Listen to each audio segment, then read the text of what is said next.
नमस्कार, सत श्री अकाल, आदाब, जय हिंद मित्रों। मैं सरवर सर आप सभी का इस्तकबाल करता हूं अपने इस यूट्यूब प्लेटफॉर्म स्टार एकेडमी में। हम बात कर रहे हैं रेलवे के बारे में। रेलवे से संबंधित जो भी PYQ है उसके बारे में हम लोग बात कर रहे हैं। पिछले कुछ वीडियो में हम लोग रेलवे से संबंधित ठीक है कुछ अलग अलग MCQ वगैरह किए थे। आज का जो हमारा MCQ है ठीक है ये रेलवे से ही संबंधित है।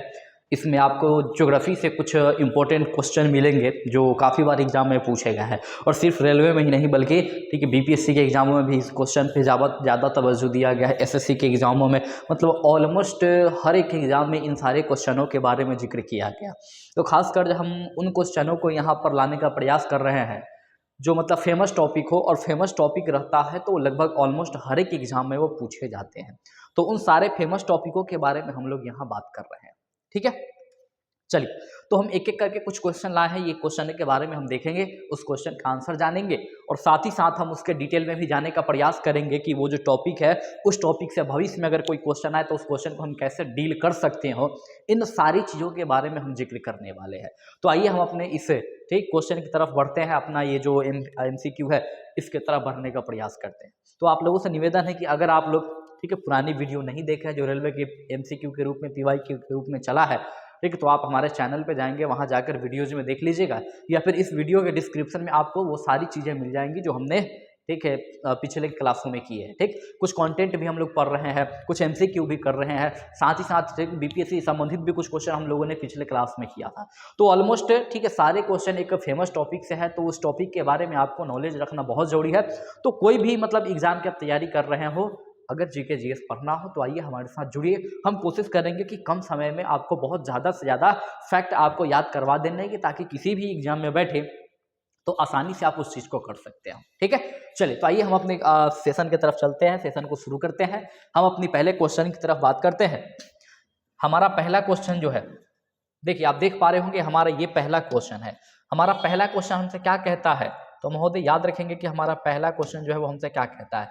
पहला क्वेश्चन ये कहता है कि हमारी आकाशगंगा के केंद्र की परिक्रमा करने में सूर्य को कितना समय लगता है। हमारी जो आकाशगंगा है ठीक है, जिस आकाशगंगा में हम रहते हैं ठीक है, मतलब कि हमारा सौर मंडल जिस आकाशगंगा में स्थित है उस आकाशगंगा की परिक्रमा करने में, उस आकाशगंगा की परिक्रमा करने में सूर्य को कितना समय लगता है। ठीक है, देखिए आप लोग पढ़े होंगे कि पृथ्वी जो है वो सूर्य का चक्कर लगाती है। ठीक है, जितने भी ग्रह हैं ठीक है, लगभग 8 ग्रह है जिसके बारे में बताया जाता है, तो सारी की सारी ग्रह किसका चक्कर लगाती है, तो सूर्य का चक्कर लगाती है।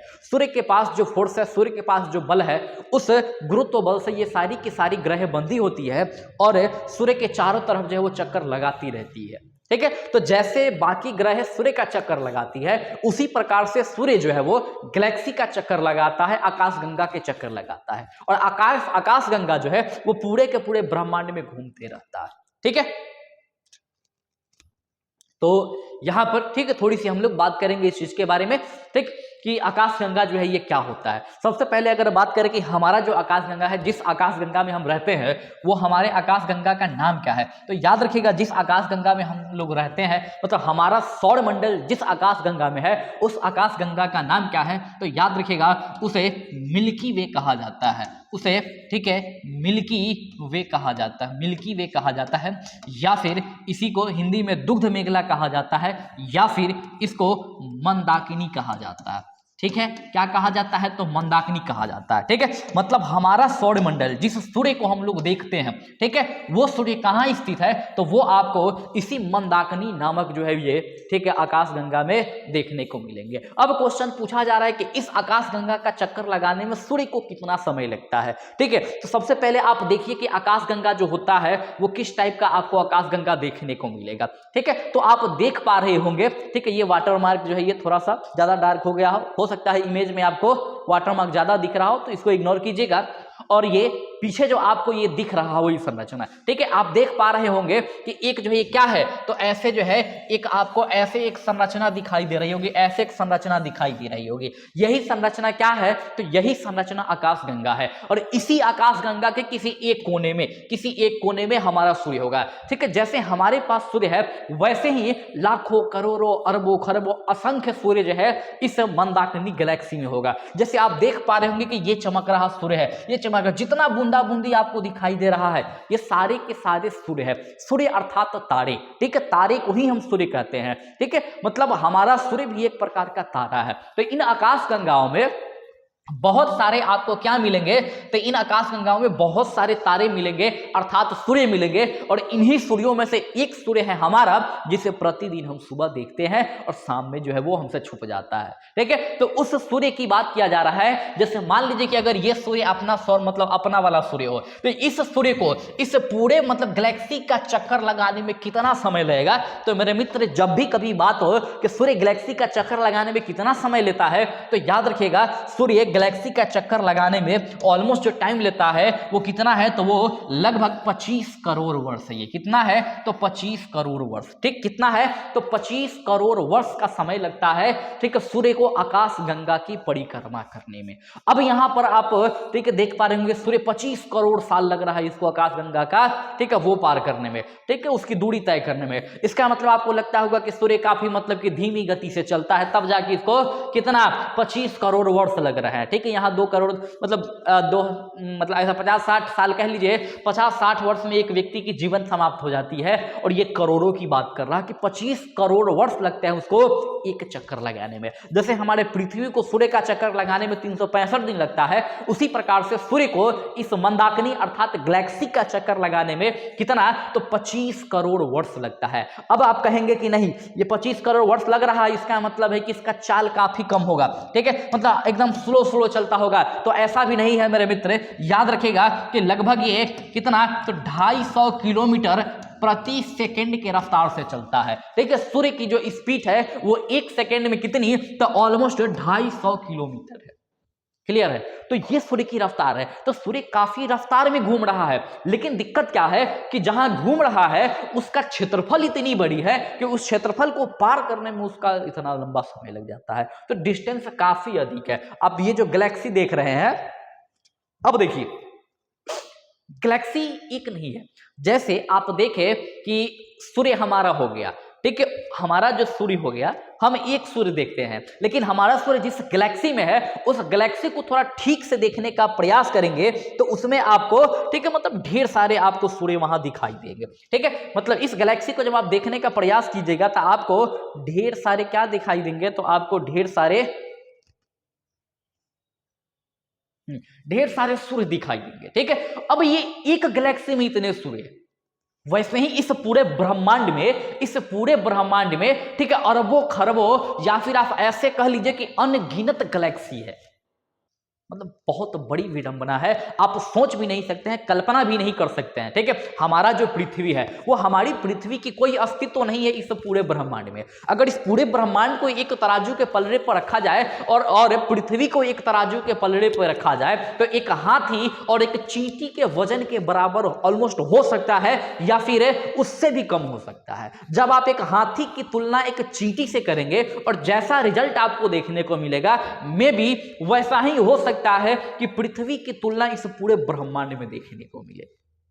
तो हम जिस पृथ्वी पर रहते हैं ऐसा बिल्कुल नहीं है कि हमारे पास ही एकमात्र पृथ्वी है, एकमात्र ग्रह है और जहां हम लोग रहते हैं। हो सकता है कि इस यूनिवर्स में ऐसे अरबों खरबों लाखों जो है वो ठीक अनगिनत ग्रह होंगे और उन अनगिनत ग्रहों पे हो सकता है कहीं और भी जीवन हो। बाकी हम अगर बात करें तो हम पृथ्वी पे रहते हैं, जो कहाँ है तो मंदाकिनी गैलेक्सी में जो हमारा सौरमंडल है उस सौरमंडल में एक ग्रह है पृथ्वी जहां हम लोग रहते हैं।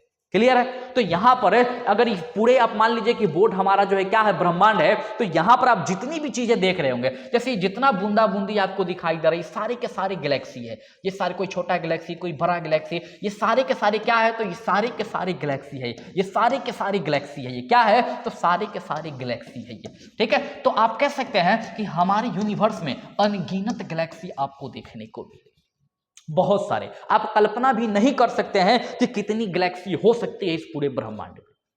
और हम मनुष्य जो है ठीक है इस पूरे ब्रह्मांड में ठीक है बहुत सारे अनगिनत लाखों अरबों खरबों के रूप में गैलेक्सी है, और उस गैलेक्सी में अरबों खरबों के रूप में सूर्य है, और उस अरबों खरबों सूर्य में से एक सूर्य हमारा है जिसमें ठीक है ढेर सारे 8-9 ग्रह है, और उन ग्रहों में से एक ग्रह है पृथ्वी, जिस पृथ्वी पर 200 से अधिक देशें हैं। ठीक है, और उस 200 अधिक देशों में एक देश है अपना भारत, और उस भारत में 28-29 राज्य और 8 केंद्र शासित प्रदेश है। ठीक है, 28 राज्य 8 केंद्र शासित प्रदेश है। ठीक है, और उस 28 और ये 8 जो है ये ठीक है 28-8 36 लगभग राज्यों में आप मान लीजिए कि एक राज्य हमारा बिहार है, और इस बिहार में 38 जिले हैं, और 38 जिलों में एक जिला है हमारा मुजफ्फरपुर, और इस मुजफ्फरपुर जिले में हो रहते हैं। और हमें लगता क्या है कि मनुष्य के रूप में जन्म लेके ठीक हमने बहुत बड़ी तीर मार ली है। ठीक है, हम अपनी जो है व्यवस्था पे आज इतराते हैं कि मनुष्य जो है ये ठीक है इतनी महान है, ये है वो है फलाना ढिमका, ढेर सारी चीजें आपको देखने को मिलेगा। जबकि इस पूरे यूनिवर्स की तुलना एक मनुष्य से किया जाए तो कोई तुलना ही नहीं है। ठीक है, मतलब कि इस मनुष्य की ठीक है मतलब पूरे ब्रह्मांड की तुलना में मनुष्य का अस्तित्व नगण्य है, बिल्कुल मतलब कुछ है ये नहीं है। जैसे आपको पाते होंगे कि ढेर सारी जो है वो हमारे आसपास बैक्टीरिया हवा में तैर रहे होते हैं, जिसको हम अपनी नंगी आंखों से नहीं देख सकते हैं क्योंकि वो इतनी छोटी होती है। तो पूरे ब्रह्मांड की हम बात करें तो बैक्टीरिया के अस्तित्व से भी कम अस्तित्व होगा हमारा। ठीक है, और फिर भी हम इठलाते हैं कि हम ये है हम वो है। ठीक है, और लोग इस बात के लिए मतलब चिंतित रहता है कि ये पूरी दुनिया को जिसने बनाया है वो ईश्वर, वो खुदा, वो भगवान जिसने इस पूरी दुनिया को बनाया है उस दुनिया को हम बचाने का काम करेंगे। जबकि वास्तविकता ये है ठीक है कि इस पूरी दुनिया में इस पूरे यूनिवर्स में ठीक है हमारा अस्तित्व बिल्कुल कुछ नहीं है। तो जिसने भी अगर ईश्वर हो ठीक है, अगर ईश्वर ने इस चीज की मतलब व्यवस्था की है ठीक है इतनी पूरी के पूरी यूनिवर्स बनाई है तो ईश्वर बहुत बड़ी हस्ती होगी, और उसे हमारी और आपकी रक्षा की कोई आवश्यकता नहीं।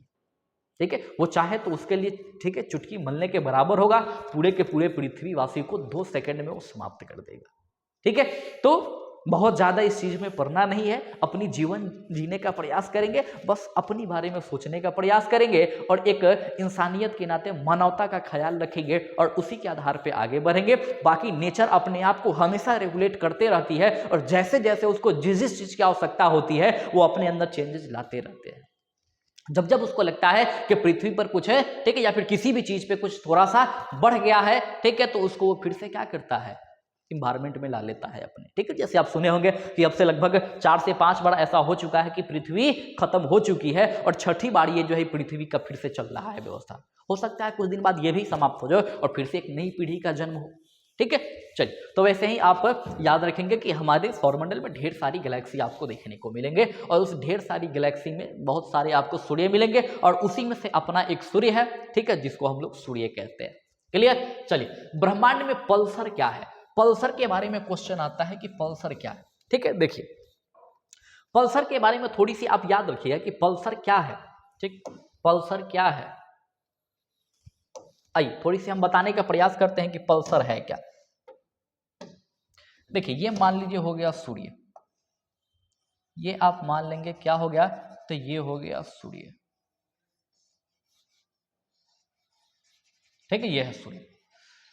सूर्य क्या होता है, जैसे मान लीजिए कि सूर्य की एनर्जी जब समाप्त होती है, क्योंकि सूर्य के लिए फिक्स है कि एक ना एक दिन सूर्य की एनर्जी समाप्त होगी। जैसे हमारी मतलब आयु होती है, वैसे ही तारों की आयु होती है, सूर्य की आयु होती है। जैसे हमारा फिक्स होता है कि हम पहले बच्चे रहेंगे, फिर जवान होंगे, फिर बूढ़े होंगे और एक दिन निपट जाएंगे, वैसे ही सूर्य की भी कंसेप्ट होता है कि सूर्य बचपन अवस्था में होता है, युवा अवस्था में होता है और बुढ़ापे की अवस्था में होता है, उसके बाद सूर्य की कहानी खत्म हो जाती है। तो ठीक उसी प्रकार से अगर हम सूर्य की बात करें तो देखिए ये सूर्य है, सूर्य में से ऐसा कहा जाता है कि सूर्य की जब 90%, सूर्य की कितनी, तो सूर्य की जब 90% ऊर्जा समाप्त हो जाए, ठीक है, सूर्य की जब 90% ऊर्जा समाप्त हो जाए, सूर्य की जब 90% ऊर्जा समाप्त हो जाए,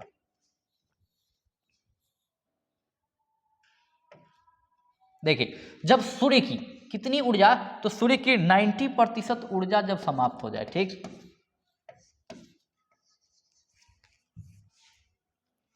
थोड़ा सा नखरा करता है बोर्ड हमारा।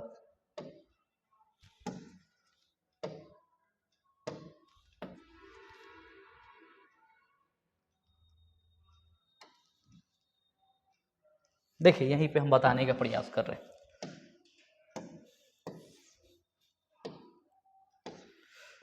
देखिए ये हो गया सूर्य, ठीक है, और ये जो सूर्य की हम बात कर रहे हैं, तो सूर्य से जब 90% सूर्य की ऊष्मा समाप्त हो जाती है, ऊर्जा समाप्त हो जाती है, तो ये लाल दानव का रूप लेता है। क्या बनता है, तो ये बनता है लाल दानव, लाल दानव, ठीक है। और लाल दानव क्या होता है कि अगर लाल दानव का साइज, ठीक है, हमारे सूर्य से 1.44 गुना अधिक है, ठीक है, तो लाल दानव क्या बनेगा, तो लाल दानव बनेगा सुपरनोवा। क्या बनेगा, तो सुपरनोवा अर्थात विस्फोटी तारा बनेगा। और यही विस्फोटी तारा विस्फोट होने के बाद क्या बनेगा, तो ये, ठीक है, या तो पल्सर बनेगा या फिर क्वेसर बनेगा, या फिर इसी को हम लोग क्या कहते हैं, तो न्यूट्रॉन तारा कहते हैं। क्या कहते हैं, तो न्यूट्रॉन तारा कहते हैं। तो पल्सर, क्वेसर या फिर न्यूट्रॉन तारा जो है ये कैसे बनता है, जब सूर्य की ऊष्मा 90% समाप्त हो जाती है, जब सूर्य की ऊष्मा 90% क्या होती है, घट जाती है, तो लाल दानव बनता है। और इस लाल दानव का साइज अगर हमारे सूर्य से, जिसको हम रोज देखते हैं, उससे अगर ये लगभग 1.5 गुना अगर बड़ा होगा, तो सुपरनोवा विस्फोटी तारा बनेगा। और यही विस्फोटी तारा विस्फोट होने के बाद पल्सर, क्वेसर या फिर न्यूट्रॉन तारा बनेगा, ठीक है। होता है क्या है न्यूट्रॉन तारा या फिर पल्सर, तो आप इसको ऐसे कह सकते हैं कि एक ऐसी व्यवस्था है ये, ठीक है, जैसे मान लीजिए कि होता ना कि परमाणु, किसी भी चीज के आप देखिएगा कि परमाणु में क्या होता है कि उसके नाभिक के भीतर प्रोटॉन, न्यूट्रॉन होता है और नाभिक के बाहर इलेक्ट्रॉन होता है। तो इसमें क्या होता है कि नाभिक के भीतर जो प्रोटॉन होता है वो समाप्त हो जाता है, सिर्फ और सिर्फ क्या बचता है, तो नाभिक में केवल के केवल जो है ये न्यूट्रॉन बचता है। इसलिए इस तारे को हम क्या कहते हैं, तो इस तारे को न्यूट्रॉन तारा कहते हैं, ठीक है। तो याद रखेंगे न्यूट्रॉन तारों के नाभिक में केवल और केवल क्या होता है, तो न्यूट्रॉन पाया जाता है, बाकी प्रोटॉन की कहानी वहां से समाप्त होती है। तो इस प्रकार से आप याद रखेंगे कि न्यूट्रॉन तारा क्या होता है, ठीक है। अब देखिए यहां ऑप्शन हमसे क्या पूछ रहा है, किसी तारे द्वारा उत्सर्जित रेडियो तरंग, ऐसा कुछ नहीं होता, तारों का एक समूह होता है, ऐसा कुछ नहीं होता, घूमते न्यूट्रॉन तारे होते हैं, तो हाँ ये सही बात है, ठीक है। ये क्या होता है, तो ये होता है घूमता हुआ क्या, तो न्यूट्रॉन तारा, ठीक है। ये घूमते रहता है पूरे के पूरे अंतरिक्ष में, ठीक है, जो न्यूट्रॉन तारा होता है जिसके नाभिक में केवल और केवल न्यूट्रॉन पाया जाता है, ठीक है। चलिए तो इसका राइट आंसर क्या होगा, तो ऑप्शन सी इसका राइट आंसर होगा। क्लियर है, ठीक है। तो इस प्रकार से आप देख लिए किसके बारे में, तो आप देख लिए किसके बारे में, तो महोदय आपने देख लिया किसके बारे में, तो न्यूट्रॉन तारे के बारे में, ठीक है। अब देखिए अगर आपको यहाँ दिखाई दे रहा हो, ठीक है, नेक्स्ट टाइम से हम कोशिश करेंगे कि अगर आप फिगर लगाते हैं तो अपना लोगो हटा लेंगे, ताकि दिक्कत होना कि हो सकता है कि आपको ये लोगो कुछ ज़्यादा ही दिख रहा हो। ये देखिए ये जो कुछ पार्ट जो है जो आपको, ठीक है, शाइनिंग करता हुआ दिखाई दे रहा है, जैसे एक ये हो गया, एक ये हो गया, एक ये हो गया, यही अंतरिक्ष में क्या है, तो यही अंतरिक्ष में न्यूट्रॉन तारा है। ये क्या है, तो अंतरिक्ष में यही सारे के सारे क्या है, तो न्यूट्रॉन तारे, ठीक है, क्या है, न्यूट्रॉन तारे। जब तारों का एज समाप्त होता है, वो जब ब्लास्ट करता है तो ब्लास्ट करने से ठीक है न्यूट्रॉन तारे बन जाते हैं और वो कुछ यूं बनेगा। प्रोसेस आपको बता दिए कि सूर्य से 1.44 गुना बड़ा होगा तब, अगर छोटा होता है तो श्वेत वामन बन जाता है। वो क्या बन जाता है, श्वेत वामन बन जाता है। फिर बाद में ब्लैक होल की घटना आपको देखने को मिलेगी। ठीक है, तो इस प्रकार से आप याद रखेंगे कि ऐसे जो है ये सूर्य जो है ये मतलब न्यूट्रॉन तारा जो है कुछ यूं आकार के बनता है जब सूर्य की मृत्यु होती है। क्लियर, चलिए बाकी याद रखें कि न्यूट्रॉन तारा जो होता है वो क्या होता है, वो घूमते रहता है पूरे के पूरे ब्रह्मांड में। क्लियर,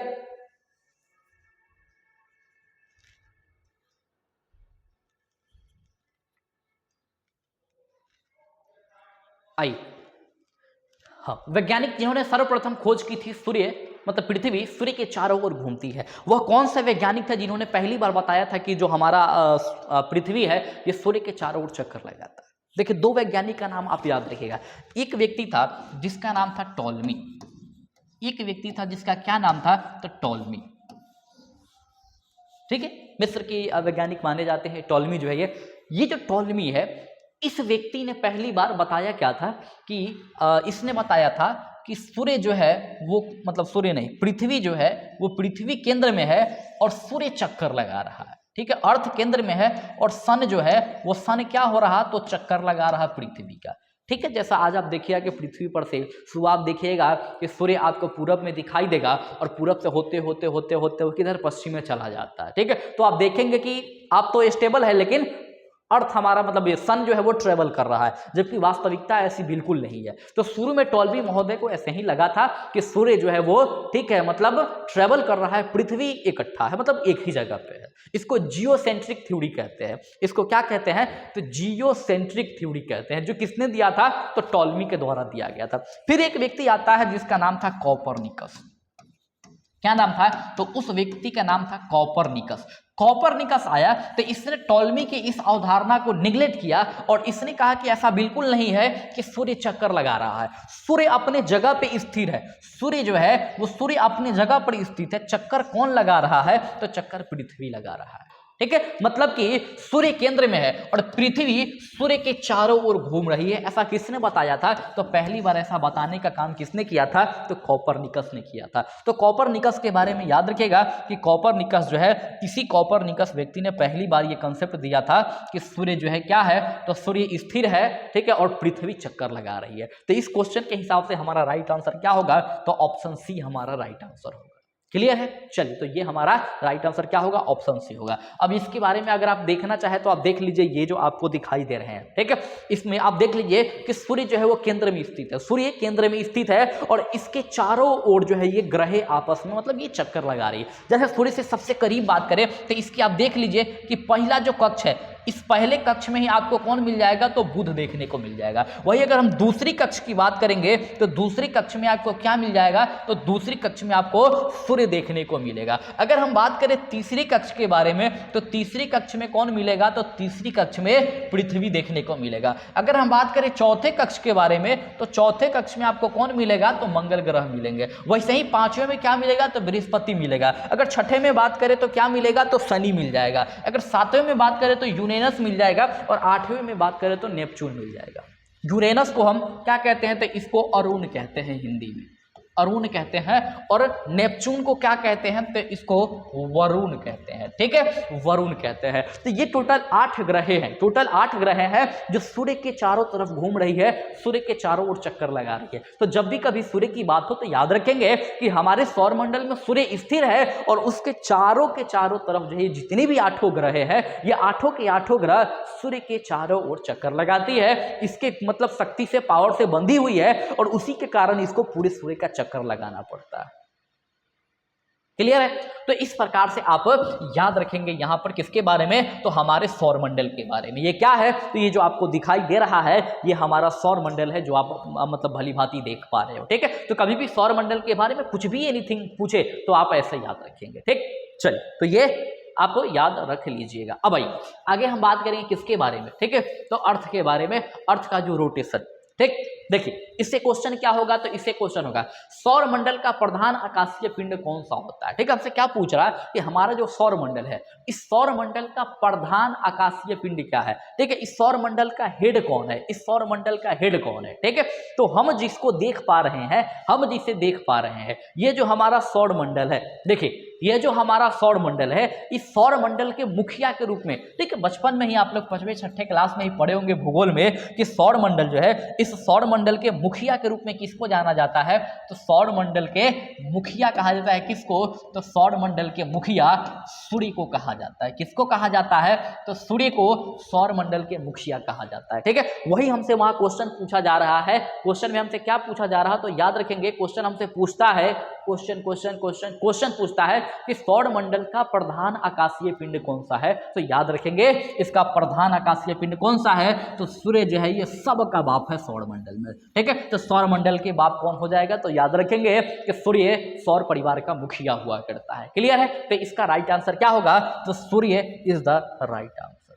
ठीक है, चलिए देखिए यहां आप देखेंगे तो आपको दिखाई देगा कि ये सौरमंडल है। इस सौरमंडल को, ठीक है, ये जो है रेगुलेट करने का काम करता है। मुखिया हम किसको कहते हैं, जैसे मान लीजिए कि आप जिस घर से बिलोंग करते हो, ठीक है, आपके परिवार में एक गार्जियन होंगे, ठीक है, एक मुखिया होंगे आपके परिवार की, ठीक है, जो क्या कर, अब हो सकता है वो दादाजी हो, दादी जी हो, ठीक है, पिताश्री हो, माताश्री हो, ठीक है, ये लोग मतलब इसमें से कोई एक घर के मुखिया होंगे और ये क्या करेंगे कि पूरे के पूरे घर को रेगुलेट करने का काम करेंगे। मतलब घर में क्या होना चाहिए, क्या नहीं होना चाहिए, घर की व्यवस्था कैसे चलनी चाहिए, घर के बच्चे कैसे रहेंगे, बड़े कहाँ क्या करेंगे, इस सारी चीज़ों का रेगुलेशन जो है किसी एक व्यक्ति के हाथ में होगा। ठीक है, उसी को हम क्या कहते हैं, तो परिवार की मुखिया कहते हैं। उसी प्रकार से इन सारे ग्रहों का बागडोर किसके हाथ में है, तो सारे के सारे ग्रहों का बागडोर इस सन के हाथ में है।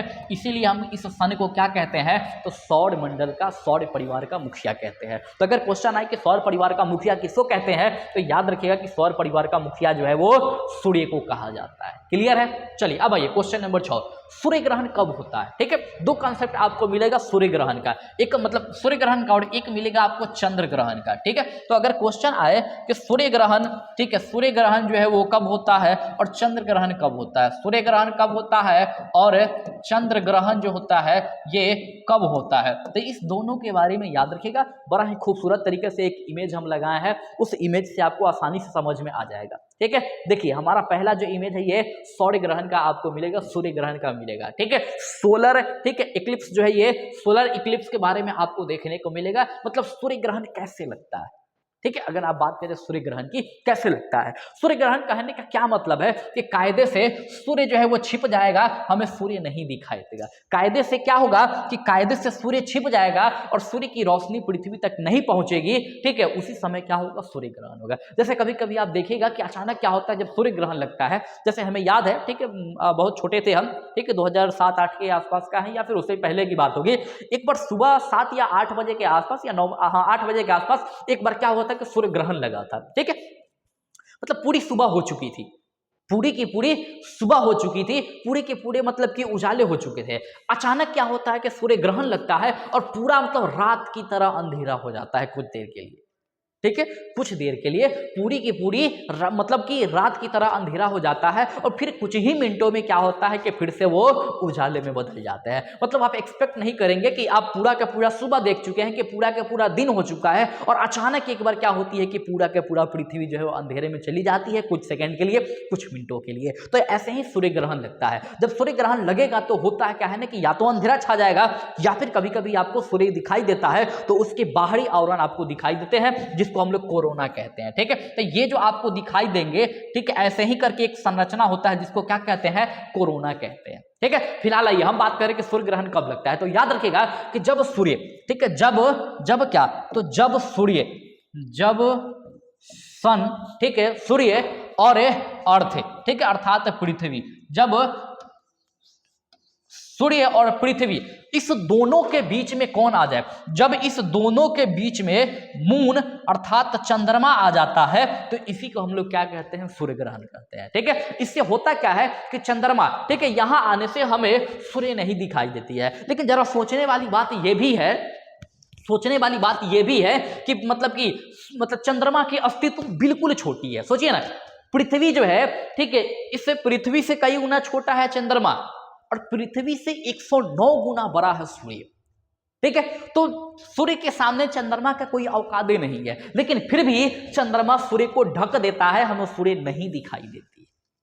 इसी को हम क्या कहते हैं, तो सूर्य ग्रहण कहते हैं। ऐसा इसलिए होता है दूरी के कारण। चंद्रमा जो है वो पृथ्वी से निकट है, इसके मतलब निकट होने से क्या होता है कि ये इसके आसपास के यहाँ जो भी लोग होंगे इसको ये ढक देगा। जैसे हम इतना दूर खड़ा है तो आपको बहुत अच्छे से पूरा का पूरा बोर्ड दिखाई दे रहा होगा, लेकिन जैसे ही हम यहाँ करीब आते जाएंगे, जैसे ही हमारा हाथ कैमरे के पास आता जाएगा, एक छोटा सा हाथ है, एक छोटा सा हाथ जो है वो पूरा के पूरा बोर्ड को ढक देगा। जबकि आप देख लीजिए कि इस बोर्ड के तुलना में हमारी हाथ की हैसियत क्या है, लेकिन यही हाथ है जब कैमरे के एकदम नजदीक जाएगी तो क्या होगा, तो ये पूरा के पूरा बोर्ड जो है ये क्या होगा, आपको अंधेरे में दिखने लगेगा, मतलब ढक लेगा पूरा का पूरा। वही कंसेप्ट होता है कि मान लीजिए कि आप लोग हो गए, ठीक है, वो आप लोग क्या हो गए, तो पृथ्वी हो गए, हमारे पीछे जो बोर्ड है ये सूर्य हो गया और हम बीच में चंद्रमा है। ठीक है, हम आप लोगों के काफी करीब आएंगे तो बोर्ड दिखना बंद हो जाएगा। इसी को क्या कहेंगे, तो इसी को मतलब ये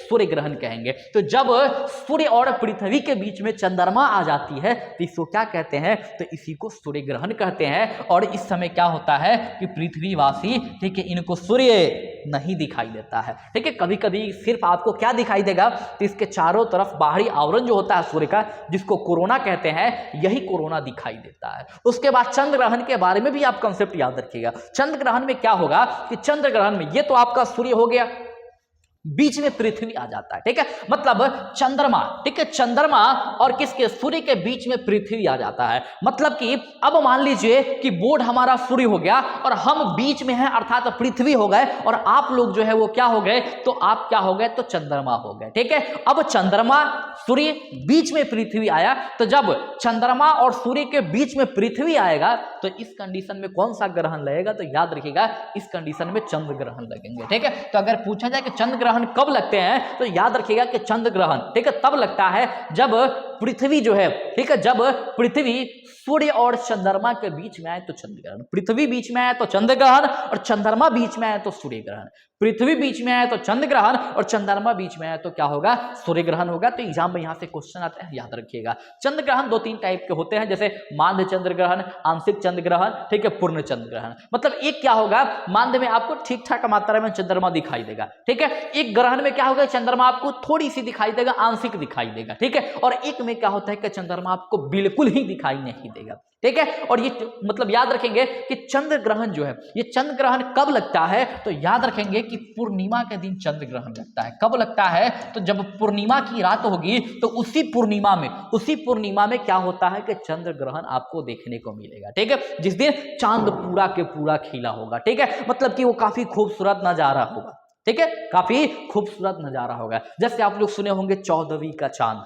ठीक है, तो 14वीं का चांद जो होता है वो पूर्णिमा होता है, उस दिन आपको पूरी की पूरी चांद खिली हुई दिखाई देगी। मतलब पृथ्वी जो है रात के समय में भी पूरा का पूरा, ठीक है, मतलब प्रकाशवान होगा। तो उसी समय क्या होगा, उसको पूर्णिमा कहते हैं और उसी समय चंद्र ग्रहण लगता है। जबकि सूर्य ग्रहण की बात करें तो सूर्य ग्रहण कब लगता है, तो अमावस्या के समय, जिस दिन जो है मतलब सूर्य उगना शुरू होता है। ठीक है, वो अमावस्या होती है। ठीक है, पहला मतलब चंद्रमा निकलने से पहले। ठीक है, मतलब उस दिन क्या होता है कि चंद्रमा हमको बिल्कुल नहीं दिखता है, पूरी की पूरी मतलब घनी अंधेरी रात होती है। ऐसा कहा जाता है कि महीने में सबसे अंधेरी रात उसी दिन होती है, अमावस्या के दिन। ठीक है, और उसी अमावस्या की रात में, ठीक है, क्या होता है, या फिर उसी दिन आपको क्या देखने को मिलेगा, तो सूर्य ग्रहण। तो क्वेश्चन पूछे कि सूर्य ग्रहण कब लगता है, तो याद रखिएगा ये अमावस्या के समय लगेगा। किसके समय, तो अमावस्या के समय सूर्य ग्रहण लगेगा और पूर्णिमा के समय क्या लगेगा, तो चंद्र ग्रहण लगेंगे पूर्णिमा के समय। तो ये सूर्य ग्रहण और चंद्र ग्रहण का कंसेप्ट था। उम्मीद है कि आपको समझ में आया होगा। आगे आइए अगला क्वेश्चन,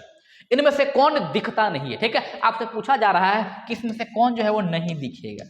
ठीक है, चांद नहीं दिखेगा, मंगल ग्रह नहीं दिखेगा, शुक्र नहीं दिखेगा, राहु नहीं दिखेगा, या फिर क्या है जो आपको नहीं दिखाई देगा। ठीक है, तो देखिए हम बता रहे हैं कि क्या है जो आपको नहीं दिखाई देने वाला। सौरमंडल का एक इमेज होगा, उस सौरमंडल की इमेज को हम लाते हैं अपने बोर्ड पे।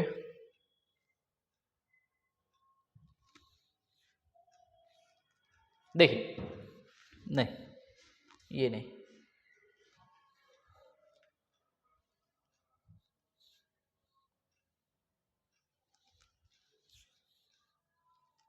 हाँ, ये देखेंगे, ठीक है।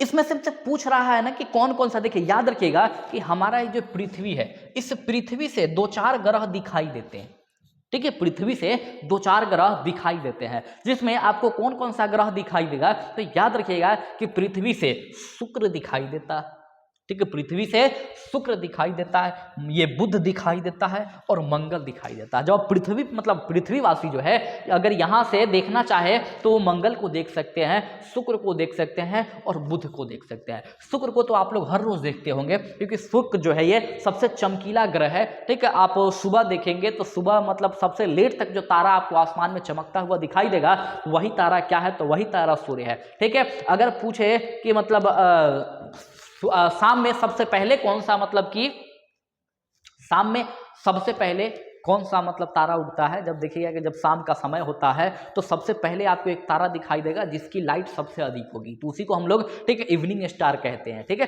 तो शाम का तारा, ठीक है, या सांझ का तारा या फिर भोर का तारा या फिर मॉर्निंग स्टार जो है वो कौन होता है, तो शुक्र होता है, ठीक है। तो आसानी से दिखाई देता है। तो आपको चंद्रमा भी दिखाई देगा पृथ्वी से, आपको मंगल भी दिखाई देता है, ठीक है, मंगल ग्रह भी दिखाई देता है, ठीक है, वो लाल एक ग्रह है मंगल ग्रह, वो भी दिखाई देता है और सूर्य भी दिखाई देता है। जबकि राहु आपको नहीं दिखाई देगा। राहु केतु के बारे में आप लोग सुने होंगे, ठीक है। देखिए एक खूबसूरत सा इमेज लगाए हैं हम जहां आपको राहु केतु के बारे में पता चले, तो ये आप देख लीजिए, ये हो गया राहु, ठीक है, राहु, और ये केतु, ठीक है, राहु केतु। लेकिन दिक्कत क्या है, दिक्कत देखिए आप देख पा रहे हो कि राहु केतु जो है किसके रास्ते में आ रहा है, तो चंद्रमा के रास्ते में आ रहा है। लेकिन दिक्कत क्या है कि यह जो है ना, मतलब कि एक छुपी हुई ग्रह मानी जाती है। राहु केतु याद रखेंगे, राहु जो है ये सौर मंडल का अंग है, ठीक है, मतलब 9 ग्रहों में से एक ग्रह माना जाता है, लेकिन ये ग्रह कहाँ है किसी को पता ही नहीं है। मतलब थोड़ा सा ये आश्चर्य वाली बात है कि ये ग्रह जो है ये, इसके बारे में हमें बहुत अच्छी सी जानकारी नहीं है, लेकिन ये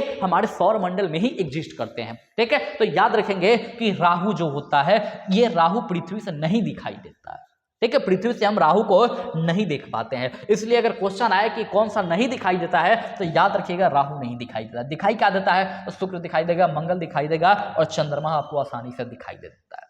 क्लियर है। तो बाकी इसके बारे में आप ये 2-4 चीजें आप याद रखेंगे। अब आइए अगले क्वेश्चन की तरफ हम चलते हैं। क्वेश्चन नंबर 9 क्या कहता है, पृथ्वी तक पहुंचने के लिए सूर्य से मतलब चला प्रकाश कितना समय लेता है, ठीक है। अगर मतलब कि सूर्य, ठीक है, इस सूर्य से कोई प्रकाश अगर पृथ्वी तक आ रही हो, ठीक है, तो कितना समय लगेगा, तो याद रखेंगे कि पृथ्वी तक आने में सूर्य के प्रकाश को कितना समय लगता है, तो लगभग 8 मिनट, ठीक है, 8 मिनट और 16 सेकेंड का समय लगता है। 8 मिनट 16 सेकेंड, कहीं 20 सेकेंड आपको मिलेंगे, कहीं लगभग 8 मिनट आपको देखने को मिलेगा। तो इस ऑप्शन में आप देख लीजिए कि 8 मिनट ऑप्शन है, तो आपका राइट आंसर क्या होगा, तो ऑप्शन सी जो है राइट आंसर होगा। 8 मिनट का समय लगता है किसके लिए, तो ये मतलब सूर्य से उसकी रोशनी पृथ्वी तक आने में, ठीक है, सूर्य से उसकी रोशनी पृथ्वी तक आने में 8 मिनट का समय लगता है। जैसे सूरज मतलब उगती है, जब सुबह सूरज आप दिखाई देगा आपको, तो उसी समय सूर्य की रोशनी पृथ्वी तक नहीं आएगी, ठीक है। जब सूरज दिखाई देने लगेगा तो दिखाई देने के 8 मिनट बाद उसकी रोशनी पृथ्वी तक आएगी। लेकिन दिक्कत है कि तब तक अंधेरा ही होगा, जब तक रोशनी पृथ्वी तक नहीं आएगी हम कुछ चीज देख ही नहीं पाएंगे। तो याद रखेंगे कि जो सूर्य की प्रकाश है उसको पृथ्वी तक आने में कितना का समय लगता है, तो लगभग 8 मिनट का समय लगता है। क्लियर। अब आइए क्वेश्चन के दक्षिणी गोलार्ध में सबसे बड़ा दिन किस दिन होता है, ठीक है। इसको समझने के लिए थोड़ी सी आपको अच्छे से पृथ्वी के बारे में समझना होगा, ठीक है। थोड़ी सी अच्छे से आपको किसके बारे में समझना होगा, तो आपको पृथ्वी के बारे में समझना होगा, ठीक है। किसके बारे में समझना होगा, तो महोदय आपको पृथ्वी के बारे में थोड़ी सी अच्छे से समझना होगा। आइए देखिए, यह है हमारा पृथ्वी, ठीक है। पृथ्वी में आप देखे होंगे कि यहाँ से इसके बीचों बीच से एक रेखा गुजरती है, पृथ्वी के बीचों बीच से एक रेखा गुजरती है जिसको हम लोग 0 डिग्री रेखा कहते हैं। क्या कहते हैं, तो इसको हम लोग 0 डिग्री रेखा कहते हैं, ठीक है। काल्पनिक रेखा है जिसको हम लोग विषुवत रेखा कहते हैं। क्या कहते हैं, विषुवत रेखा कहते हैं, या फिर 0 डिग्री रेखा कहते हैं, या फिर भूमध्य रेखा कहते हैं, या फिर इसी को हम लोग इक्वेटर की संज्ञा देते हैं। तो याद रखिएगा कि विषुवत रेखा, इक्वेटर, भूमध्य रेखा या 0 डिग्री रेखा यही है जो एक काल्पनिक रेखा है। मनुष्य ने अपनी सहूलियत के हिसाब से रेखाएं खींच ली है यहाँ पर। उसके बाद आपको पता होगा कि यह ऊपर में उत्तरी गोलार्ध और नीचे में दक्षिणी गोलार्ध, तो ये जो इसके उत्तर में जो उत्तरी गोलार्ध है, ऊपर में आप विषुवत रेखा के ऊपर में जो मिलेगा उत्तरी गोलार्ध मिलेगा। याद रखिएगा कि उत्तरी गोलार्ध जो है, इस उत्तरी गोलार्ध में एक लाइन आपको यहां दिखाई देगा जिसको हम क्या कहेंगे, तो इसको हम कहते हैं कर्क रेखा। वहीं आपको ठीक है एक लाइन नीचे भी दिखाई देगा जिसको हम क्या कहते हैं, तो इसको हम कहते हैं मकर रेखा। Tropic of cancer, tropic of Capricorn, ठीक है, जो इक्वेटर से ठीक है 23.5 डिग्री, इक्वेटर से 23.5 डिग्री उत्तर में जो रेखा है वो कर्क रेखा कहलाएगा, और इक्वेटर से 23.5 डिग्री ठीक है 23.5 डिग्री दक्षिण में जो रेखा है उसको मकर रेखा कहते हैं। और इसी के इर्द गिर्द सूर्य घूमता रहता है, ठीक है। तो सूर्य क्या होता है कि जैसे ट्रेवल करेगा सूर्य, तो याद रखेंगे कि सूर्य जब ट्रेवल करता है तो सूर्य ऐसे ट्रेवल करेगा, ठीक है, ऐसे आएगा,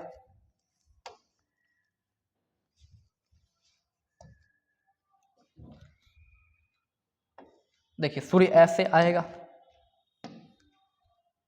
ऐसे सूर्य आएगा, ठीक है, फिर ऐसे आएगा, फिर यहां से ऐसे मुड़ेगा, फिर ऐसे जाएगा, फिर ऐसे आएगा। मतलब सूर्य जो है ये इसी 3 रेखाओं के बीच में घूमते रहता है, इसके आगे सूर्य ट्रैवल नहीं करता है। अब इसमें याद रखिएगा कि जो कर्क रेखा है, इस कर्क रेखा पर सूर्य कब आती है, तो मेरे मित्र याद रखेंगे कि कर्क रेखा पर जब सूर्य आता है उस दिन क्या होता है, तो 21 जून का समय होता है, और 21 जून के समय सूर्य जो है वो बिल्कुल कर्क रेखा पर एकदम लंबवत होती है, चमकते रहता है, और सूर्य जहां पर लंबवत होगी सबसे गर्मी वहीं पड़ेगी, ठीक है। और सूर्य जितना मतलब ज्यादा देर तक जहां चमकेगा उस दिन सबसे बड़ा दिन होगा वहां। तो 21 जून को याद रखिएगा कि उत्तरी गोलार्ध में सबसे बड़ा दिन होता है, और जब यहां सबसे बड़ा दिन होगा तो याद रखेंगे यहां सबसे छोटा दिन होगा उसी दिन पे।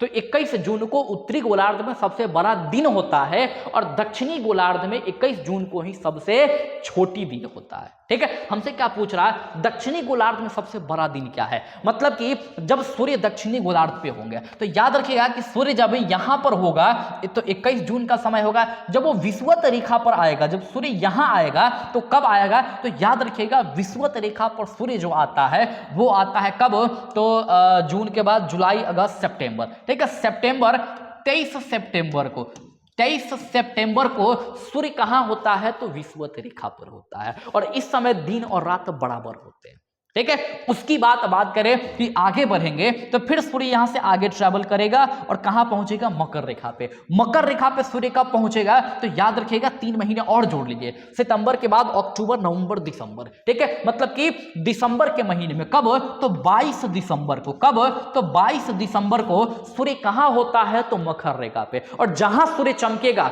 वहां सबसे लंबी दिन होगी, ठीक है, ठीक है। तो याद रखेंगे कि 22 दिसंबर को सूर्य मकर रेखा पे चमक रही है, अर्थात कि क्या होगा, तो सबसे लंबा दिन होगा, और मकर रेखा दक्षिणी गोलार्ध में है। याद रखेंगे अगर जब भी पूछे कि दक्षिणी गोलार्ध में सबसे बड़ा दिन कब होता है, तो 22 दिसंबर को होता है, और याद रखिएगा कि इसी 22 दिसंबर को क्या होगा, तो उत्तरी गोलार्ध में इसी 22 दिसंबर को सबसे छोटा दिन होने वाला है, ठीक है। आप देखते होंगे कि ठंडा का समय होता है 22 दिसंबर, इसके बाद दिन एकदम छोटे हो जाते हैं, ठीक है, बहुत जल्दी, मतलब आज शाम हो जाएगा 5 ही बजे और सुबह होगी 7 बजे। फिर जैसे ही 1 जून का समय आएगा तो आप देखिएगा कि शाम होगा 7:30 बजे के आसपास और सुबह 4:30 में हो जाएगा, ठीक है। तो दिन आपको जो है वो काफी बड़ा हो जाएगा, रात छोटा हो जाएगा। तो ये कंसेप्ट याद रखिएगा, जब यहां दिन बड़ा होगा, ठीक है, तो रात छोटा होगा, जब यहां दिन बड़ा होगा तो यहां का रात छोटा होगा, और जब यहां दिन बड़ा होगा तो यहां दिन छोटा होगा, जब यहां दिन छोटा होगा यहां दिन बड़ा होगा। जब 21 जून पे याद रखिएगा कर्क रेखा पे, जब कर्क रेखा पे यहां पर रात सबसे बड़ी होगी, ठीक है, तो याद रखिएगा मकर रेखा पे रात सबसे छोटी होगी। थोड़ा सा कंफ्यूजन वाला टॉपिक है, 2-4 बार इसको देख लीजिएगा, आसानी से क्लियर हो जाएगा, ठीक है। तो बाकी याद रखेंगे दक्षिणी गोलार्ध में सबसे बड़ा दिन जो है वो कब होगा, तो 22 दिसंबर को दक्षिणी गोलार्ध में सबसे बड़ा दिन होगा। तो option B is the right answer. Clear है। चलिए अब आइए अगला क्वेश्चन नंबर 11 क्या कहता है, तो पृथ्वी को सूर्य की परिक्रमा करने में कितना समय लगता है। हमारा जो पृथ्वी है, इस पृथ्वी को सूर्य की परिक्रमा करने में ऑलमोस्ट कितने समय लगते हैं, तो याद रखेंगे जैसे आप देख लीजिए कि ये जो है हमारा अर्थ है, ये क्या है, तो हमारा अर्थ है, ये हमारा अर्थ है ये, और इस अर्थ को इस सूर्य के चक्कर लगाने में कितना समय लगता है। तो आप लोग सुने होंगे कि ये पृथ्वी जो है ये सूर्य का चक्कर लगाता है तो उसको 1 वर्ष कहते हैं, और 1 वर्ष में कितना होता है, तो 365 दिन है, ठीक ठीक है। तो इस हिसाब से आप याद रख सकते हैं कि सूर्य की परिक्रमा करने में पृथ्वी को लगभग कितना समय लगता है, तो 365 दिन का समय लगता है। लेकिन आप ध्यान में रखेंगे कि यहां पर ऑप्शन कुछ और भी कहता है। क्या कहता है, तो याद रखेंगे कि आप कभी कभी देखते हो कि जैसे ही 4 साल पूरते हैं तो 4 साल के बाद एक लीप ईयर होता है और उस लीप ईयर में 365 दिन ना होकर 366 दिन का समय होता है, ठीक है। तो वो जो लीप ईयर में जो 4 साल पे एक दिन बढ़ जाता है, वो कहां से बढ़ जाता है, तो याद रखिएगा कि लगभग 6-6 घंटा जो है हर साल एक्स्ट्रा होता है, ठीक है। मतलब सूर्य को, मतलब पृथ्वी को सूर्य का चक्कर लगाने में 365 दिन और प्लस 6 घंटे का समय लगता है। हालांकि वो 5 घंटा 56 मिनट के आसपास का समय है, आप ऑलमोस्ट 6 घंटा लेके चलिएगा, ठीक है। तो ये लगभग कितना समय लगता है, तो 6 घंटा, मतलब 365 प्लस 6, ठीक है। फिर यही धीरे धीरे आगे बढ़ता है तो 4 साल के बाद, ठीक है, 4 साल के बाद फिर 6, फिर 6 और फिर 6, ठीक है। ऐसे करके 6, 12, 6, 18, 6 और 24 घंटा पूरा जाता है और 24 घंटे में एक दिन या रात होता है हमारे यहाँ, ठीक। एक दिन रात 24 घंटा का होता है, तो यहाँ पर एक दिन की समय बढ़ जाती है। वही 4 साल के बाद लीप ईयर्स आता है और लीप ईयर्स में आप 365 दिन ना देख के कितना देखते हैं, तो 366 दिन देखते हैं। तो अगर क्वेश्चन पूछे कि पृथ्वी को लगभग कितना समय लगता है, तो याद रखेंगे 365 दिन और प्लस में 6 घंटा, ठीक है। 6 घंटा ना ऑप्शन रहे और भीतर इसको जाने का प्रयास कीजिएगा तो 5 घंटा 56 मिनट के आसपास आप याद रखेंगे। वही अगर क्वेश्चन, ठीक है, ऐसे पूछे तो याद रखिएगा 365.25 जो है 4 बार जोड़िएगा तो वो 1 बन जाएगा और 366 दिन हो जाएगा। तो इस प्रकार से हमारे इस क्वेश्चन का राइट आंसर क्या होना चाहिए, तो राइट 365.25 जो है ये होनी चाहिए, ठीक है। तो सूर्य को जो, मतलब पृथ्वी को सूर्य का चक्कर लगाने में लगभग इतना का समय लगता है। क्लियर है। आइए अगला क्वेश्चन क्या कहता है। अगला क्वेश्चन, सौरमंडल में सबसे बड़ा ग्रह कौन सा है। सौरमंडल जो है इसमें सबसे बड़ा ग्रह कौन सा है। देखिए, तो सौरमंडल की जब भी आप बात करें कि सौरमंडल का सबसे बड़ा ग्रह कौन सा है, तो आप याद रखिएगा कि सबसे बड़ा ग्रह जो है वो बृहस्पति को माना जाता है, ठीक है। किसको, जुपिटर को माना जाता है, ठीक है। आइए आपको हम दिखा रहे हैं सौरमंडल और सौरमंडल की सबसे बड़ी ग्रह।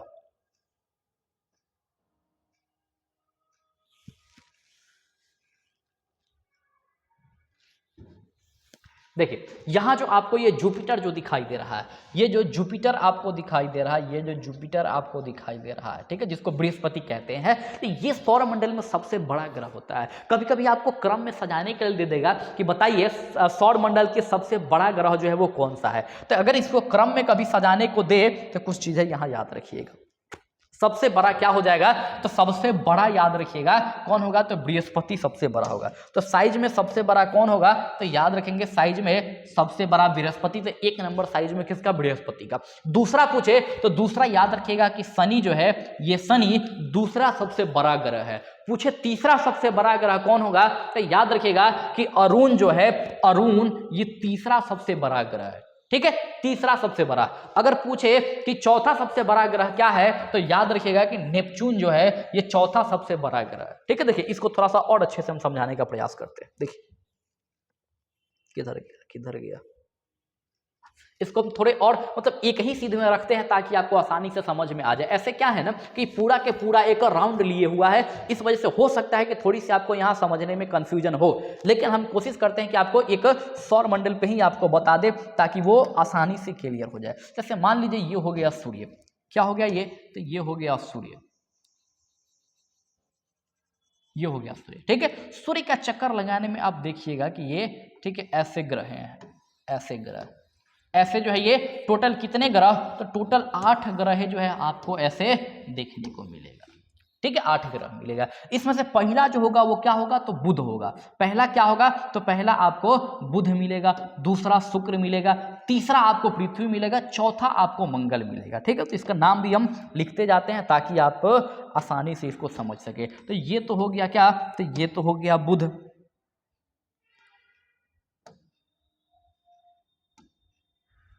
ये हो गया क्या, बुध, ये हो गया बुध।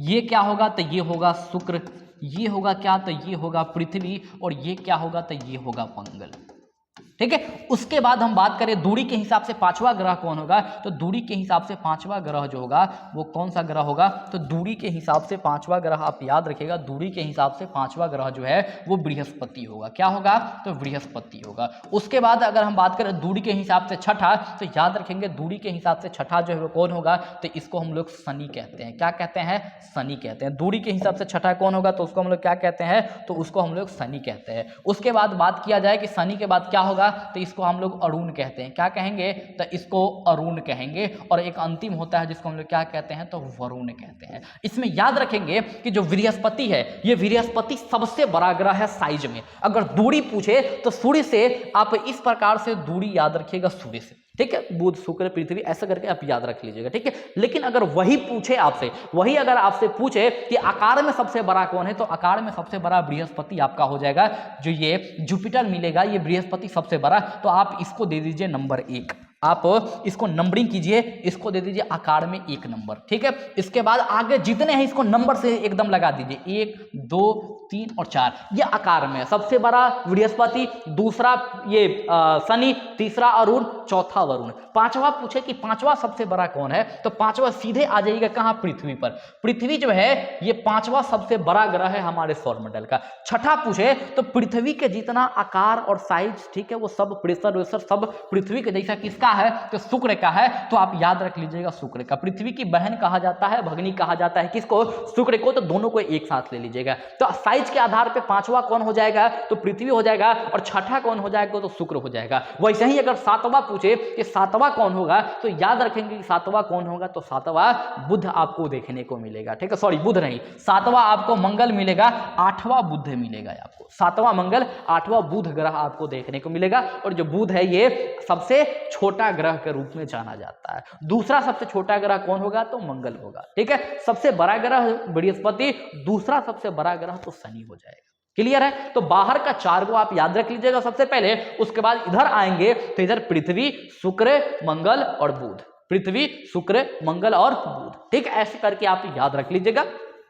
इन सारी चीजों का आप स्क्रीनशॉट ले लीजिएगा अपना, ठीक है, कॉपी वॉपी बना लीजिएगा ताकि इसको रिवीजन कर सके। जितना अच्छा से रिवीजन कर जाएगा, भविष्य में क्वेश्चन आएगा तो आसानी से आप बना लेंगे। तो इसका देखिए, सौरमंडल का सबसे बड़ा ग्रह हमसे पूछ रहा है, तो सबसे बड़ा ग्रह कौन हो जाएगा, तो Brihaspati is the right answer, ठीक है। Option A is the right answer, ठीक। चलिए अगला क्वेश्चन हम बात करेंगे, क्वेश्चन नंबर 13। वर्ष दीर्घतम कहाँ होता है। देखिए, दीर्घतम वर्ष कहने का क्या मतलब है कि ये जो चीजें हैं, ठीक है, इसमें सबसे दूर जो होगा, ठीक है, उसको सूर्य का चक्कर लगाने में सबसे ज्यादा समय लगेगा। इसके लिए हमारा वो जो पहला वाला फिगर था, वो पहले वाला फिगर बहुत आसानी से आपको समझाएगा कि ये सूर्य का जो है सबसे ज्यादा मतलब दूर तक ज्यादा समय चक्कर लगाने में किसको लगता है, ठीक है। आप इस फिगर को जब देखिएगा तो आप देख पा रहे होंगे कि जो ये सूर्य है, इसको मतलब सबसे ज्यादा चक्कर लगाने में, मिटाते इसको,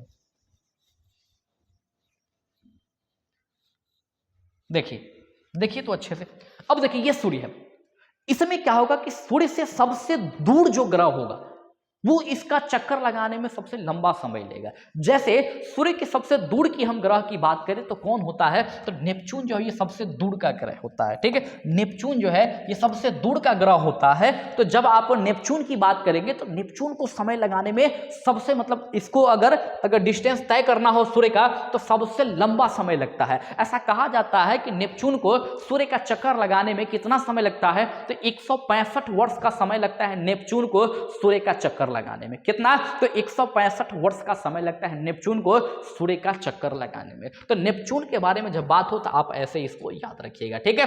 अब यहां पर ऑप्शन देखिए, ऑप्शन क्या कहता है, ठीक है। देखिए ऑप्शन हमसे क्या कहता है, तो ऑप्शन कहता है कि वर्ष में दीर्घतम क्या होगा, ठीक है। अब देखिए, ठीक है, नेपच्यून तो यहां ऑप्शन है, लेकिन एक और दिक्कत है कि यहां प्लूटो भी ऑप्शन है। अगर प्लूटो ऑप्शन ना होता तो हमारा राइट आंसर नेपच्यून होता, लेकिन नेपच्यून के बाद भी एक ग्रह आपको मिलेंगे ऐसे, यहां पर जो क्या है, प्लूटो है। लेकिन प्लूटो को ग्रह की श्रेणी से 2006 में हटा दिया गया ताकि, ठीक है, ये ठीक है, मतलब वो ग्रह का जो कंडीशन होता है वो फुलफिल नहीं कर रहा था, इसलिए प्लूटो को बौने ग्रह में रख दिया गया। हमसे क्या पूछा जा रहा है, तो हमसे पूछा जा रहा है कि वर्ष में दीर्घतम होता है, वर्ष मतलब सबसे दीर्घतम वर्ष कहां पर होता है, तो सूर्य से सबसे दूर प्लूटो स्थित है, इसलिए प्लूटो जो है वो सूर्य का चक्कर लगाने में सबसे ज्यादा का समय लेगा। तो इसलिए राइट आंसर हमारा क्या होगा, तो प्लूटो इसका राइट आंसर होगा। उसके बाद अगला क्वेश्चन है, ग्लोब पर 1 डिग्री के अंतराल पर खींची गई अक्षांश रेखाओं की संख्या कितनी होती है। देखिए ये हो गया हमारा ग्लोब,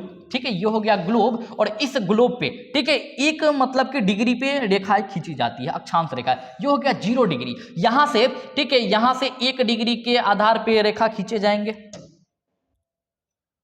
देखिए यहां से ऐसे ढेर सारी रेखाएं आपको मिलेंगे, जो 1-1 डिग्री के माप पे रेखा खींचा जाएगा, ठीक है, और ऐसे फाइनली 90 डिग्री तक रेखाएं खींचे जाएंगे, फिर नीचे खींचा जाएगा, ठीक है। तो अगर पूछे कि टोटल कितनी रेखाएं खींची गई है अक्षांश रेखा, तो अक्षांश रेखा में याद रखिएगा कि 90 तो ऊपर हो जाएगा और 90 नीचे हो जाएगा, 9 9 18 180 रेखा हो जाएगा, और एक 0 डिग्री रेखा होता है, इसको भी जोड़ लेंगे तो टोटल 181 रेखाएं हो जाती है। लेकिन क्या है कि जो ध्रुव पर होता है रेखा, 90 डिग्री पर जो रेखा होता है वो एकदम सीधा होता है और एक बिंदु के समान होता है, इसलिए इसको रेखा और वृत्त में काउंट नहीं किया जाता है, तो इस दोनों को छोड़ दिया जाता है। तो जब भी बात हो, ठीक है, कि अक्षांश रेखाएं कितनी है पृथ्वी पे, तो इसमें से 181 में से 2 घटा लीजिएगा, 179 आएगा, 179 आपका सही आंसर होगा। इसी को याद रखिएगा कि हमारे पृथ्वी पर अक्षांश रेखाएं या फिर अक्षांश वृत्त कितनी है, तो ये 179 है। वही पूछे कि हमारे पृथ्वी पर कितने अक्षांश स्थित है, तो इसमें आप याद रखें अक्षांश कितने स्थित है, तो अक्षांश आपको 181 स्थित है हमारे पृथ्वी पर। क्लियर है? चलिए, तो इस प्रकार से आप इसको याद रखिएगा, तो हमारा राइट आंसर ये हो जाएगा। उसके बाद एक क्वेश्चन है, देखिए ये अक्षांश रेखाओं की बात कर रहा है, ऐसे एक बिंदु है ये वाला, इस जिसको काउंट नहीं किया जाता है, बाकी आप ये देख रहे होंगे, एक ये है, ऐसे करके जो है ना ढेर सारी जो है ये रेखाएं खींची गई है हमारे पृथ्वी पर, ठीक है। इसके बारे में अगर जानना चाहे, ठीक है, तो आर नोन एज पैरेलल, ठीक है, ये जो होता है ये पैरेलल है, ये मतलब जितने भी आपको ये मिलेगा अक्षांश रेखा, ये एक दूसरे के समानांतर होगा। ये आप देख पा रहे होंगे कि सेम डिस्टेंस होते हैं इनके बीच में, ठीक है, लगभग 111 किलोमीटर का डिस्टेंस होता है 2 अक्षांशों के बीच में, जिसको हम लोग क्या कहते हैं, तो कटिबंध कहते हैं, ठीक है, कटिबंध कहते हैं, इंग्लिश में इसी को जोन कहते हैं हम लोग, ठीक है। 2 अक्षांशों के बीच की दूरी 111 किलोमीटर, जिसको कटिबंध कहते हैं, ठीक है। तो ये आप याद रखिएगा, ठीक है। Run in a east west direction, मतलब ये ईस्ट से वेस्ट, ठीक है, मतलब ऐसे घूमेगा ये, मतलब पूरा पश्चिम में आप देखिएगा कि ऐसे ऐसे आपको दिखाई देगा, ईस्ट और वेस्ट में आपको देखने को मिलेगा, ठीक है। मेजर डिस्टेंस नॉर्थ और साउथ फ्रॉम द इक्वेटर, ठीक है, इक्वेटर मतलब जो है इक्वेटर, इस इक्वेटर जैसे 0 डिग्री, मान लीजिए कि जो 0 डिग्री रेखा होगा, ये 0 डिग्री इधर है, ये है 0 डिग्री, ये सबसे बड़ा अक्षांश रेखा है ये, ठीक है, मतलब सबसे बड़ा अगर अक्षांश रेखा पूछे तो 0 डिग्री अक्षांश रेखा सबसे बड़ा अक्षांश रेखा है, याद रखिएगा, ठीक है। चलिए उसके बाद, ठीक है, cross the prime meridian at right angles, ठीक है, 90 डिग्री पर जो है ये, ठीक है, ये 90 डिग्री पे ये एक दूसरे को काटती है, और यहाँ पर लगभग 90 रेखाएं इधर बनाती है और 90 रेखाएं इधर बनाती है। तो ऐसे करके आपको अक्षांश रेखाओं के बारे में थोड़ी बहुत 2-4 लाइन पढ़ लीजिएगा, एग्जाम में क्वेश्चन है। तो अब आइए, 90 डिग्री पूर्वी देशांतर पर स्थित थिम्पू भूटान का स्थानीय समय निर्धारित कीजिए जब ग्रीनविच 0 डिग्री में दोपहर के 12 बजे। देखिए पृथ्वी पे एक देशांतर रेखा भी होता है, ये हो गया 0 डिग्री देशांतर रेखा, जिसको मध्याह्न रेखा कहते हैं या प्रधान रेखा कहते हैं, यही आधार होता है, ठीक है। पूरी दुनिया में कहीं भी टाइम का मेजरमेंट किया जाता है तो इसी 0 डिग्री देशांतर रेखा के आधार पर टाइम का मैनेजमेंट किया जाता है। और ये 0 डिग्री रेखा जो है कहां से गुजरता है, तो ये गुजरता है कहां से, तो लंदन से। लंदन में एक जगह आपको मिलेगा क्या, तो लंदन में एक जगह मिलेगा ग्रीनविच, इसी ग्रीनविच से, ठीक है, ये गुजरता है, ये क्या, तो इसी ग्रीनविच से गुजरता है ये, ठीक है, 0 डिग्री देशांतर रेखा जो टाइम का मैनेजमेंट करता है। इससे कंसेप्ट याद रखिएगा कि 0 डिग्री देशांतर रेखा से आप पूर्व में जितना आगे बढ़ेंगे, पूर्व में जितना आगे बढ़ेंगे, अगर आप 1 डिग्री आगे बढ़ते हैं, अगर यहां से 1 डिग्री आप अगर आगे बढ़ते हैं, ठीक है, तो 4 मिनट का समय बढ़ जाएगा। कितना का, 4 मिनट का। अगर आप 15 डिग्री आगे बढ़ते हैं तो 1 घंटा का समय बढ़ जाता है, ठीक है। बढ़ जाता है जब आप किधर जा रहे हो, पूर्व के दिशा में जा रहे हो। लेकिन जब आप पश्चिम के दिशा में जाएंगे, जब आप इस दिशा में जाएंगे, तो प्रत्येक डिग्री पे समय तो उतना ही रहेगा, लेकिन इस डायरेक्शन में जाने पे समय घट जाता है। ठीक है, समय घट जाता है। अब आइए क्वेश्चन की तरफ चलते हैं। क्वेश्चन क्या कहता है? ठीक है, पूर्वी देशांतर पर स्थित, मतलब कि इसमें से किसी एक देशांतर पर स्थित होगा ये। ठीक है, भूटान, थिम्पू की बात कर रहा है। ठीक है, स्थानीय समय बताइए, मतलब मान लीजिए कि भूटान इस यहां पर स्थित है, तो इस भूटान का हमसे टाइम पूछ रहा है कि भूटान का टाइम क्या होगा अगर, ठीक है, अगर जो है ये, ठीक है, अगर मान लीजिए जब ग्रीनविच जो है ये 0 डिग्री में 12 बजे का समय हो रहा हो। ठीक है, अगर 12 बज रहे हो, अगर 12 बज रहा हो, कहां पर? यहां पर, मतलब आधार टाइम हमारा क्या हो गया? तो 12। ठीक है, इसी को आधार मान के बनाना है। भूटान थिम्पू कितना डिग्री पर है? तो 90 डिग्री पे है। ठीक है, 15 डिग्री बराबर 1 घंटा। ठीक है, तो 90 डिग्री बराबर कितना? तो 90 डिग्री बराबर कितना? तो याद रखेंगे 15 छक 90, 6 घंटा। ठीक है, मतलब कि, ठीक है, 6 घंटा का डिफरेंस होगा। और पूरब में है तो याद रखिएगा कि समय क्या होगा? बढ़ जाएगा। ठीक है, तो यहां पर भूटान में क्या होगा? जैसे यहां अगर दोपहर के 12 बज रहे हो ग्रीनविच पे, तो भूटान में क्या हो रहा होगा? तो दोपहर का 12, और पूर्वी देशांतर में है तो प्लस 6 घंटा, तो 12 6 18, अर्थात 6 बज रहे होंगे शाम के। ठीक है, तो इवनिंग का 6 बज रहा होगा कहां पर? तो भूटान के थिम्पू में 6 बज रहा होगा। ये हम कैसे निकाल पाए? तो आधार टाइम मान लिए किसको? तो ग्रीनविच रेखा को आधार टाइम मान लिए, और हमें पता है कि भूटान जो है वो 90 डिग्री पर स्थित है। वैसे ही हमें पता है कि भारत जो है वो 82.5 डिग्री पूर्वी देशांतर पर स्थित है। तो भारत का अगर हम 82.5 डिग्री निकालना चाहे, ठीक है, तो 15 डिग्री बराबर 1 घंटा, तो 82.5 हमको निकालना है। हमको क्या निकालना है? 82.5 डिग्री। तो इसमें से 15 से हम भाग देंगे तो हम 82 के आसपास पहुंचेंगे। 15 पचे 75, 5 घंटा में हम पहुंच गए 75 पर। 75 के बाद 5 और 2 7.5 बचा। ठीक है, तो 1 मिनट बराबर, मतलब 1 डिग्री बराबर 4 मिनट होता है, और 7 मतलब 7.5 डिग्री है हमारे पास, तो 7 चौका 28, और आधा डिग्री बराबर 1 डिग्री बराबर 4 मिनट, तो आधा डिग्री बराबर 2 मिनट। ठीक है, तो 28 और ये 2 जो है ये कितना? तो 30, तो 5 घंटा और 30 मिनट का समय जो है ये भारत का, ठीक है, और पूर्वी देशांतर में है तो प्लस में होगा। इसीलिए कभी कभी क्वेश्चन देखिएगा कि आधार मतलब रेखा से हमारे भारत का जो समय है वो कितना आगे है? तो 5.5 घंटा आगे है। ठीक है, जो भारत का, ठीक है, मेन टाइम रेखा कहलाता है। भारत का समय निर्धारक जो रेखा है वो कितना है? तो 82.5 डिग्री, जो ग्रीनविच से 5.5 घंटा आगे है। तो जब भी कभी देशांतर की बात हो तो इस प्रकार से आप देशांतर की याद रखेंगे। ठीक है, आप देख सकते हैं ये है 0 डिग्री। ठीक है, 0 डिग्री जो कहां से गुजर रहा है? तो ये आपको, ठीक है, दिखाई देगा यूरोप के, ठीक है, ये लंदन का ग्रीनविच है वहां से गुजरता हुआ। उसके बाद आगे जैसे जैसे बढ़ेंगे इधर, ठीक है, ऐसा आपको दिखाई देता चल जाएगा। ठीक है, तो इस हिसाब से आप याद रखेंगे। और एक खूबसूरत सा हमारा सेशन आज का समाप्त होता है जो ज्योग्राफी से था। ठीक है, वर्ल्ड ज्योग्राफी की कुछ चीजें थी जो आपके बारे में हम यहाँ बात किए। इसके बाद आगे कुछ और क्वेश्चन हम लेके आएंगे जो धीरे धीरे आपको बताते रहेंगे। तो हमारे साथ जुड़े रहिए, भरोसा है कि बहुत सारी चीजें आपको यहाँ देखने को मिलेगा और आप जो है एकदम गद होते रहेंगे हमारे इस क्लास से। ठीक है, तो थोड़ा सा ध्यान से पढ़ लीजिएगा, आसानी से आपका रेलवे का एग्जाम या फिर बीपीएससी देने वाले हो तो बीपीएससी का एग्जाम निकल जाएगा। ठीक है, चलिए तो मिलेंगे हम लोग अपने अगले सेशन में। फिलहाल के लिए जय हिंद, जय भारत, वंदे मातरम।